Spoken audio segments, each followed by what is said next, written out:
Video ini dipersembahkan oleh Bandung Studi Club, Smart Friend, dan Khan Academy.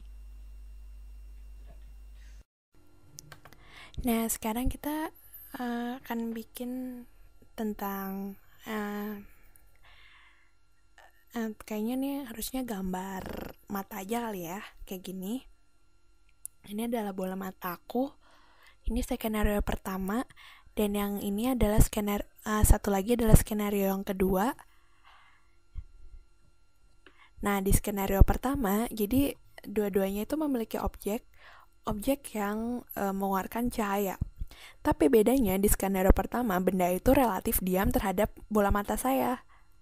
Nah, sedangkan yang di skenario kedua, benda itu bergerak dengan kecepatan setengah kecepatan cahaya. Jadi dia tuh bergerak menjauhi dari bola mata saya.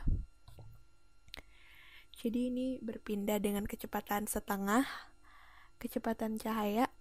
Wah, 1,5 light speed kecepatan cahaya away, berarti menjauh dari saya sebagai observer, sebagai pengamat. Sekarang coba bayangkan apa yang akan terjadi ketika benda yang pertama nih dia mengemisikan cahaya.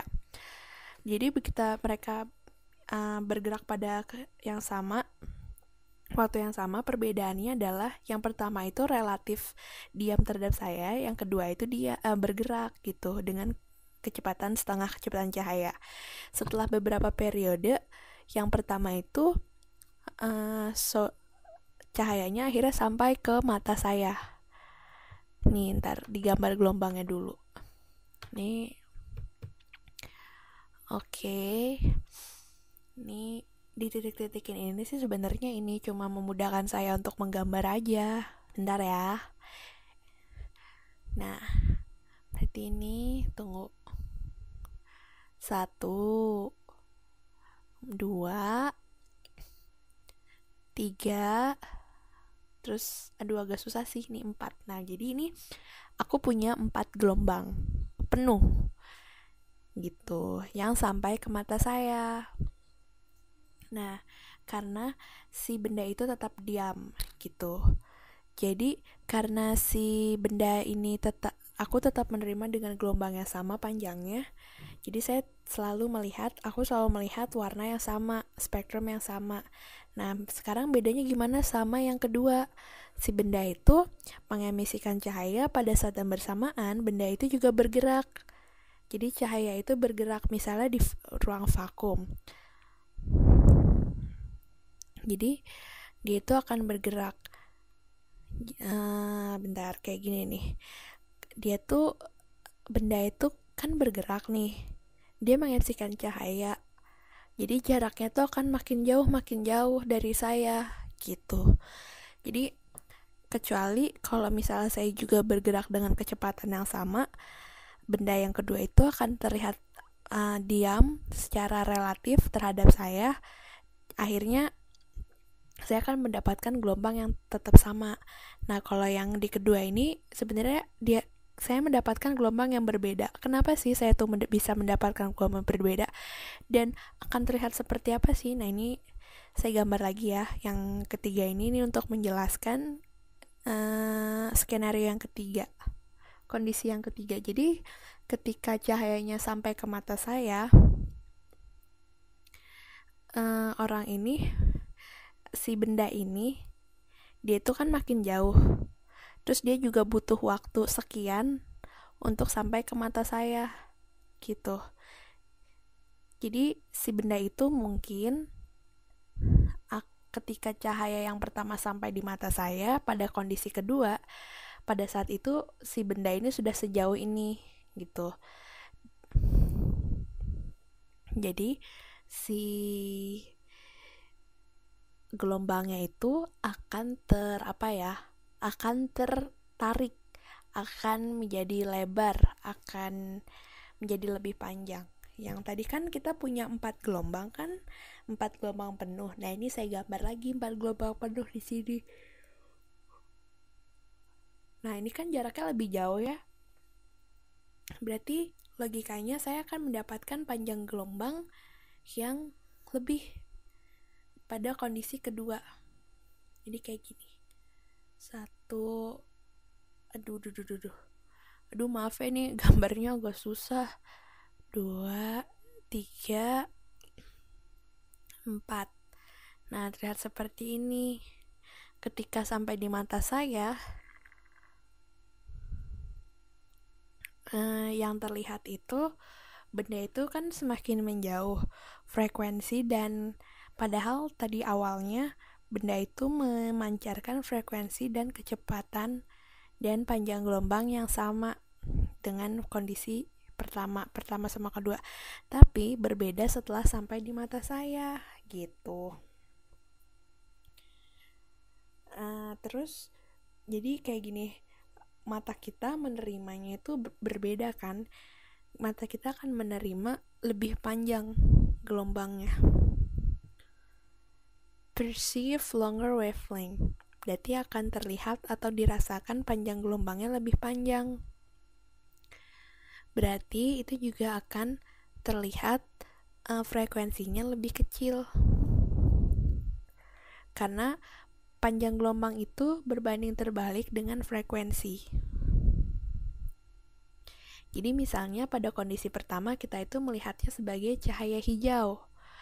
Nah, jadi kalau misalnya saya di sini kita lihat spektrum hijau, dan pada kondisi kedua itu dia akan lebih panjang gelombangnya dan frekuensinya mengecil, berarti dia pindahkan spektrumnya.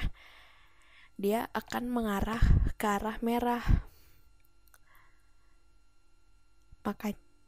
Makanya di kejadian yang kedua kita melihat warnanya tuh lebih merah. Fenomena ini namanya redshift. Artinya adalah pergeseran merah, pemerahan gitu, karena bendanya bergerak gitu. Sebenarnya efek Doppler juga memiliki ya relatif sama kira-kira dengan idenya dengan peristiwa redshift ini. Itu karena kenapa Doppler effect, karena ada perbedaan kecepatan antara cahaya sama suara. Jadi si suaranya itu intinya adalah dia selalu terlambat, selalu tertinggal dari si cahaya gitu. Nah, kita balik lagi ke masalah redshift ini. Tadi udah dibilang karena bendanya bergerak, makanya meskipun dia tadinya memancarkan gelombang warna hijau, karena dia bergerak sangat cepat, lama-lama begitu sampai di mata kita udah berubah, dia akan mau jadi gelombang yang lebih panjang gelombangnya dengan frekuensi yang lebih kecil gitu. Sebenarnya ini nggak hanya untuk kita, nggak hanya untuk benda yang bergerak lebih menjauh ke arah kita atau bergerak pokoknya dia akan selalu bergerak, entah bergerak ke arah kita atau bergerak menjauhi kita gitu. Itu ada redshift. Nah, sebenarnya si redshift itu misalnya redshift fenomena ini nggak cuma terjadi untuk cahaya tampak, tapi juga untuk yang lain, bahkan untuk gelombang-gelombang yang kita nggak bisa lihat. Misalnya waktu kondisi Big Bang, dulu tuh gelombang yang dipancarkan adalah gelombang mikro. Tapi karena benda itu menjauh dari kita, akhirnya sampai ke kita, di pengamatan kita dilihat sebagai gelombang radio gitu. Berarti dia itu lebih merah, lebih redshift. Maksudnya lebih panjang, gelombangnya lebih panjang dan frekuensinya lebih kecil gitu. Jadi kita tuh sebenarnya bendanya itu meskipun memang memancarkan gelombang mikro, tapi begitu sampai ke kita udah jadi gelombang yang lain gitu. Semoga itu bisa memberikan kamu sense atau pandangan tentang untuk menjelaskan kenapa ada redshift dan kenapa bisa jadi beda kayak gitu. Jadi kalau misalnya nih, sekali lagi ya, misalnya ini ada matahari dua-duanya. Terus yang pertama itu diem, yang kedua gerak. Kita tahu kalau matahari itu memancarkan cahaya kuning, cahaya yang sama. Tapi karena yang posisi pertama itu diam, sampai di mata kita tetap kuning. Nah, waktu di posisi kedua, udah nggak kuning lagi karena benda itu tergerak. di posisi kedua, bendanya itu akan terlihat lebih merah. Jadi semakin merah benda itu, berarti panjang gelombangnya semakin jauh, dan kita tahu kalau benda itu akan semakin bergerak menjauhi kita. Gitu. Video ini dipersembahkan oleh Bandung Studi Club, Smart Friend, dan Khan Academy.